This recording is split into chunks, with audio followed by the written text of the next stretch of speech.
जनसंवाद न्यूज, सत्य आणि विश्वासाची बातमी। उल्हासनगरच्या सेक्शन 23 मध्ये सराईत गुन्हेगार चिंकू लबानाच्या नावाने 3 गुंडांनी हातात तलवारी नाचवत दहशत माजवण्याचा प्रयत्न केलाय। तसेच जबरदस्तीने 30,000 रुपये काढून घेतल्याची तक्रार मध्यवर्ती पोलीस ठाण्यात करण्यात आली आहे। आता या प्रकरणी आरोपी चिंकू लबाना, हनीसिंग लबाना, गोलू जजवंशी आणि त्याच्या मित्राविरोधात गुन्हा दाखल करण्यात आलाय। आरोपी हे फरार झाले असून पोलीस त्यांचा शोध घेत आहेत। गणपती विसर्जनाच्या मध्यरात्री उल्हासनगर सेक्शन 23 परिसरात बंटी माखीजा, करण माखीजा आणि राजीव माखीजा हे गप्पा गोष्टी करत उभे होते। यावेळी हनी सिंग, गोलू आणि त्याचा मित्र हे आरडाओरडा करत हातात तलवारी घेऊन आले। तुमको चिंकू भाई ने पैसे देने को बोला है, सब जन जेब में से पैसे निकाल करके दे दो वरना हम तुमको मार डालेंगे अशी धमकी देऊन 30,000 रुपयांची लूट केली आहे।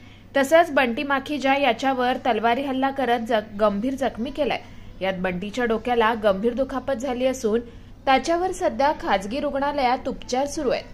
करण आणि राजीव माखीजा देखील किरकोळ जखमी झालेत। यातील आरोपी हे सराईत गुन्हेगार असून पोलीस त्यांचा शोध घेत आहेत। जनसंवाद न्यूज, सत्य आणि विश्वासाची बातमी। आजच सबस्क्राइब करून बेल आयकॉनला क्लिक करा आणि पहा ताज्या घडामोडींचा अचूक अंदाज आपल्या मोबाईलवर।